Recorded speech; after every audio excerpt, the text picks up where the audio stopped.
Single Mom Life, brought to you by the Single Mom Network. The Single Mom Network is an organization developed to connect single moms to the resources they need to be successful in their career, their businesses, and their personal life while they deal with the everyday challenges of being a single parent. Our goal is to connect moms worldwide to the resources they need to overcome these challenges. I'm one of your hosts, Jill Douglas. I am Stephanie Tiller. And I'm TJ Alvarado. Today, we're bringing you the second show that has to do with our series on domestic violence. We have as an esteemed guest, Samantha Mecedo, who is with us from PADV, Partnership Against Domestic Violence. Here's a few statistics that you can look up yourself if you go to thehotline.org, as well as other resources in regards to domestic violence. This is why this is important. Every 9 seconds in the United States, a woman is assaulted or beaten. 1 in 4 women will experience domestic violence in their lifetime. Domestic violence is the leading cause of injury to women, more than car accidents, mugging, and rapes combined. Every day in the U.S., 3 women are murdered by their husbands or boyfriends or partner. As a single mom, there are risks to living a single life when raising children. So when we come back, we are going to speak with Samantha Mecedo from Partnership Against Domestic Violence, and we're going to learn ways that we can help protect ourselves as well as our loved ones, our fellow single moms. So gather around close, and we'll see you right back here. Welcome back to the Single Mom Life. As promised, we told you we would bring you back this super heavy topic about domestic violence and awareness and prevention and preparation and how we can, help one another. Because right now it's an epidemic. It's going crazy. Everybody's either going through it, know someone that's going through it. These children are being affected by it. Listen, we're going to jump right into this. Samantha, you have no idea. Like, my brain is all over the place because I know we're supposed to ask you specific questions. Mm-hmm. But it's so widespread right now, and they're kind of making it, like a joke online. It's kind of like, this happened, and then we're sweeping it on the rug. It's almost like they're trying to normalize domestic violence. Yeah. Like, have you saw that? Have you seen has there been a rise in domestic violence cases that you know of? Well, as we were talking about earlier, the 1 in 4 statistic is still persistent, which is a very significant statistic. And when you think about the children that are growing up in those homes, there are over, 15 million kids growing up in homes with domestic violence. Wow. And so and they're affected from, seeing the violent incidents, but also from seeing or hearing through the walls what's going on, coming home from school and seeing the aftermath of, tables are broken, chairs are turned upside down, and, mom is quiet or maybe crying in the corner, or even, being used to relay messages or tell your mom or tell your, that if you don't do X, she doesn't do X, Y, and Z, they're gonna see it coming, right? So they're being used as a tool for power and control by the abusive parent. So why do you think people stay in abusive relationships? Well, there may be many barriers. Of course, we're talking about someone that you made plans with, that you have children with, and I think letting go of some of those ideas and plans can be difficult. We also have to consider what we call the cycle of violence. The cycle of violence looks like a circle, and it has 3 phases. The first phase is walking on eggshells.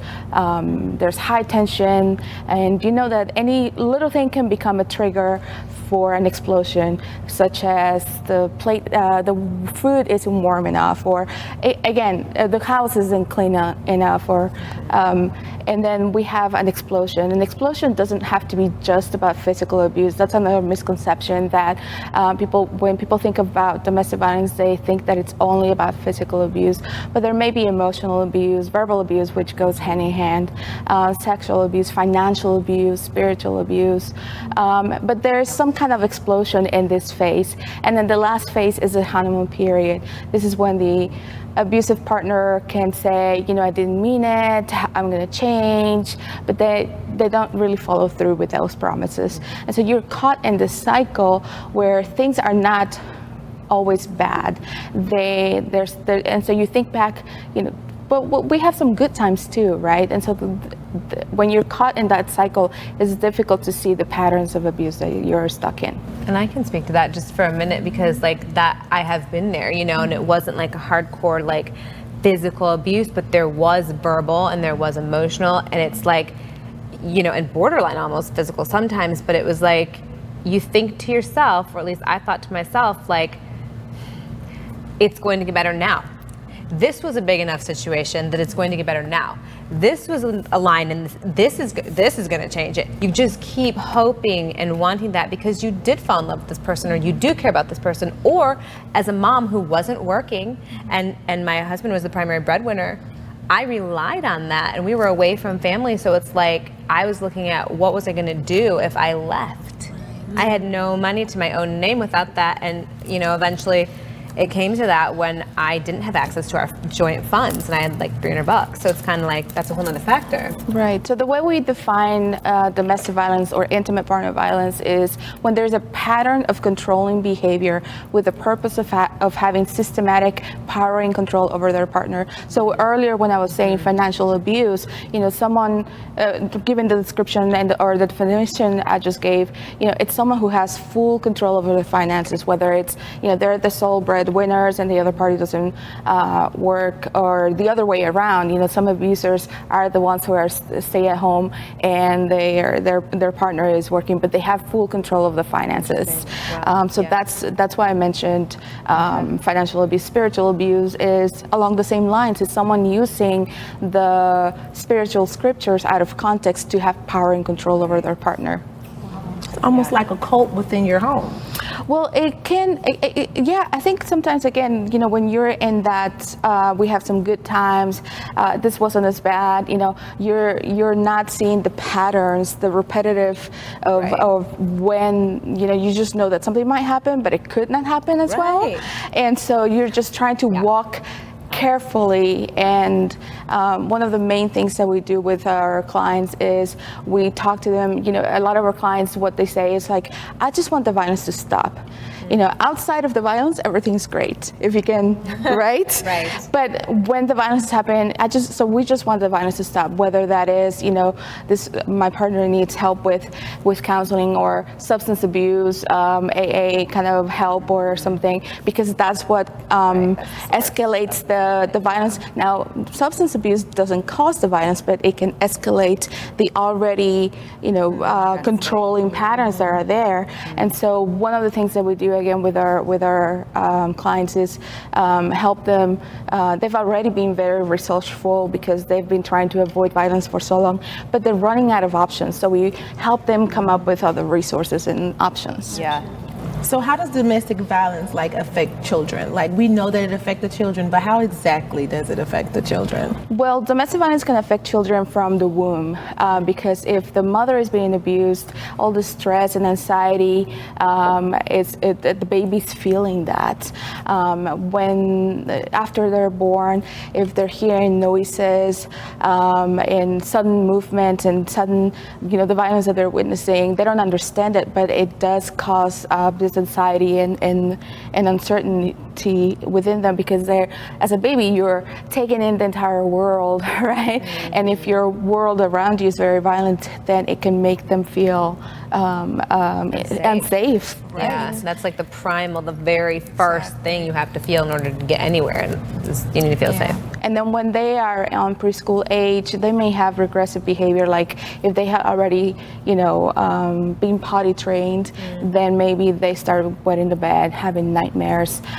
When they're in school, they may have low grades, difficulty making friends. When they're teenagers, I think they just try to make sense of what's going on, and sometimes they even justify the violence.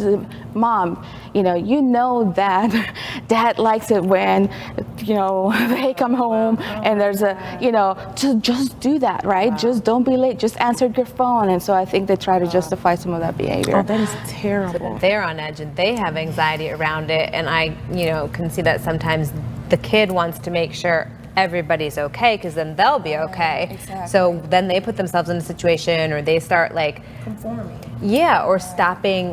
My older one will tell my little one, don't talk about that around him, because he doesn't want Stan to get upset. Yeah, sometimes I associate that violence with something they did, and so they're starting to take blame for something that happened, and they cope through those behaviors. But they're also growing up in homes where they don't see what a healthy relationship looks like. They don't see what resolution to conflict in a healthy way looks like.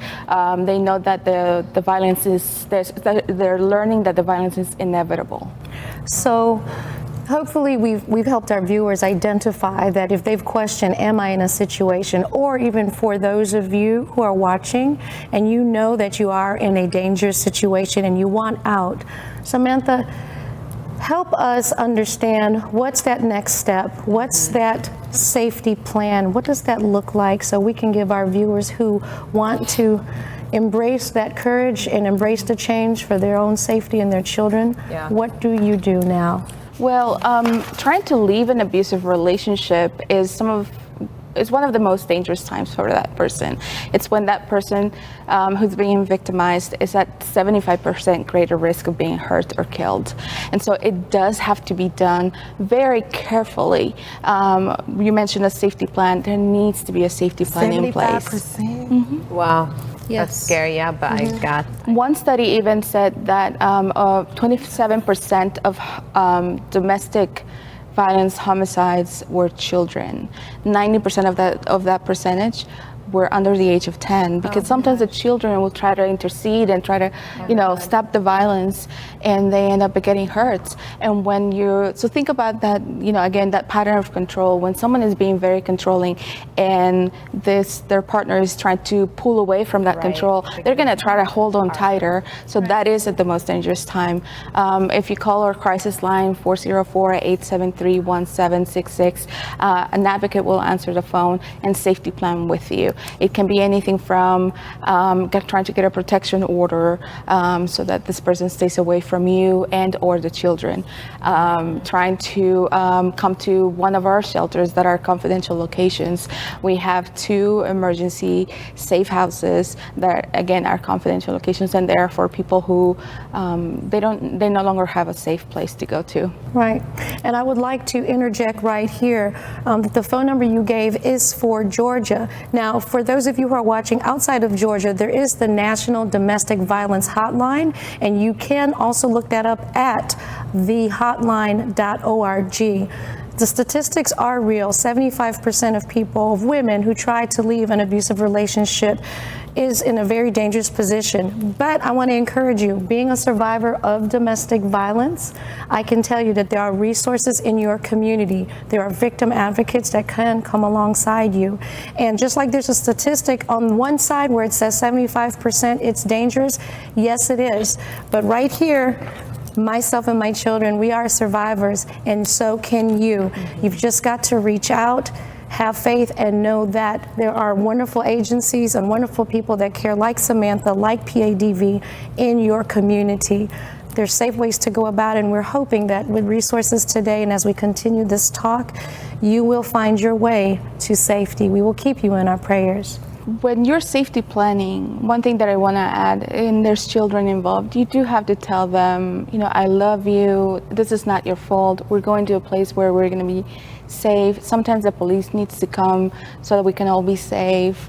Part of my job is to make sure that you're safe. Those kind of things. You can't tell, especially if you're going to be moving away from your home. It's a big change for the children. Our shelters, this past year, we had over 300 kids for a full year. 600 of 600 total. 300 of them were kids. So a lot of the clients that we get in the shelter are actually kids, and we do a lot of programming with them to try to break that cycle, because with little kids, they may start, fighting with their children, being very violent with other children, their siblings. So we're trying to break that cycle so that they understand that this is not normal. Yeah. That's important because, you always wonder, like, if you know children that have grown up into a house that was very violent, you always think in the back of your mind, did they actually pick up those traits? Or is that now part of their characteristic? And it's so sad that, our children now have to go through so many different things to be able to escape the harsh realities of what they've seen at home, done to mommy, done to daddy. How does the PADV, actually help children that have been affected by it? So again, we have a lot of programming in our shelters. We have counseling. You mentioned, the new normal. It doesn't have to be that way. Yeah. So whatever it is, whether it's a special event, back to school event that we have at the shelter, or special birthday parties, we're trying to make sure again that they understand that this is a safe place for them and that the violence that they witnessed was not normal. We also have a dating violence prevention program that we take out to middle schoolers and high schoolers, and we talk about healthy relationships. And although our program is for teenagers, the topic of healthy relationships you can have with young kids who are having friendships with others. So how do you communicate in a respectful way, in a healthy way with your friends? How do you have boundaries? How do you show respect to your friend or know that you're receiving respect back? Right. That sounds amazing. Yeah, so that's a conversation you can have about healthy relationships with any age kid. So when you say that, something just came to mind, and I didn't think of it before. So is it wrong, would you say, like, if you notice a child that kind of has like bullying behaviors, that possibly that's learned from somewhere? Like I remember, having friends and feeling like, well, you can't have another best friend, kind of wanting to control. That might be indicative, like something to look out if you notice it in the friends of your child, or your child says, I really like my friend so-and-so, but she's so, doesn't want me to have any other friends, maybe it's learned from somewhere. Exactly. I think having a conversation with those children, like, well, how do you feel about that? And because there are some conflicts in which the children can resolve among themselves, but then other times they do need their parents to step up and say, hey, this doesn't look like it's a very healthy or equal, that there's equality in the relationship, right? But if someone is prohibiting you from doing something that you might enjoy, that doesn't sound very equal. Thank you so much for even coming by to discuss this. It's very, like I say, widespread. And right now, with social media, it's so big, it's being normalized. And, a lot of parents that have gone through it, they never thought to even talk about having healthy relationships with their children. I didn't think about it now until you just said it. I just needed to know, like, even if I have a friend and my friend, her children have saw what she went through, now I could, pass that along to her if she's not already watching, like, hey, you need to talk to your children so that they won't, carry over some of the trauma that they've seen into their new relationships growing up. So again, thank you so much for coming by. Just can you tell people where they can find you and where they can, come and get more information? Absolutely. Partnership Against Domestic Violence is based out of Atlanta. Our website is www.padv.org. We're on Facebook and Twitter with the handles at PADV Atlanta. Awesome. So every show we give you guys tips. We wrap it up with we always have to wrap up with some tips of motivation and encouragement to keep you guys going and to just give you a bit of us to you. So I'm gonna toss this one over to one of the ladies. Okay, I'll start with me. Ladies, find your tribe. and know that you struggle with a lot of things, but the worst thing that you can do is to isolate yourself. So get to know people in your community. If there's not a faith-based center, maybe there's just that, mom's play group that you can join. Talk to other moms that you see at the park. Make connections. Don't feel like you have to be alone, because as you just heard, this is a very prevalent in our communities, and we don't speak up, but together we can help each other and help our children. So get your tribe and stick with them. Yeah, that's awesome. I would say, I heard you say it a little bit, but, abuse, domestic violence can look a lot of different ways. So it could be verbal, it could be financial, it could be emotional. So one thing that was really life-changing for me was a friend of mine said, write down your boundaries. And at that moment I was like, what does she mean a boundary? I mean, I was that in the fog. But a boundary, a rule, something that can't be crossed by somebody. What are your boundaries that have to be in place? Like, I will feel safe with my partner. I will feel respected. My children will be safe and comfortable around, whoever I'm with. Just write them down so they're in black and white. And then notice if they're crossed. When I could actually see it happening, I was like, oh, wow. So, just really pay attention to what's actually happening. You got a tip you want to give the viewers? I think you guys did great and covered some of the things that we're always talking about. You mentioned the boundary piece. I think it's important to know that if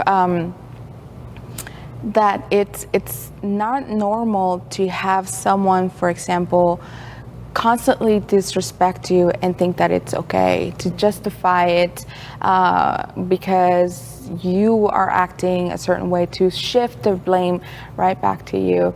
And it can be difficult to come to terms with that realization, but know that that part of the work that we do is exploring those other options, and you're not alone. You don't deserve to be treated that way, and there's help out there. Awesome. Well, I'll add to all of these ladies to love yourself. Love yourself enough to let go. Sometimes you have to let go and let God. A lot of things are not your battle to fight. If you're not winning and you're constantly being abused, this is not your battle. You have to leave. You have to get away from the situation. You have to get out. Somebody will get hurt. Your children are already hurting. You're hurting. Why go through the drama? Why go through any more than you can already withstand? Let it go. Let it go. You have to get out of there. And there are places where you can go. There are safe houses. There are people willing to help you escape. I'm talking to you. Escape. Leave. This is now the time. You're watching this show for a reason. And your reason may be to get up, get your children together, and leave. Love yourself enough to do just that. Yeah. Wow. Well, we really appreciate you joining us for this wonderful and very informative broadcast that has to do with domestic violence. We also encourage you to continue to follow us on social media at The Single Mom Life US and at The Single Mom Network. We also have a YouTube channel where you can catch up on our videos. Make sure you hit that notification button so you don't miss, and be sure to share this. You are welcome to come back, share it, have a watch party, invite people that you know will benefit from this. Remember, we stand in solidarity with you. We love you, and you deserve to be safe at home. Mm-hmm. And definitely send us messages if there's something that spoke to you, if you want more information. We care about you. We're here to support you and help you solve problems that are real for you. So leave us a message, private message us through our channels. Don't hesitate to reach out to us as well. So thank you again for joining us on The Single Mom Life, powered by the Single Mom Network, where dreams meet opportunities. We love you. Ciao.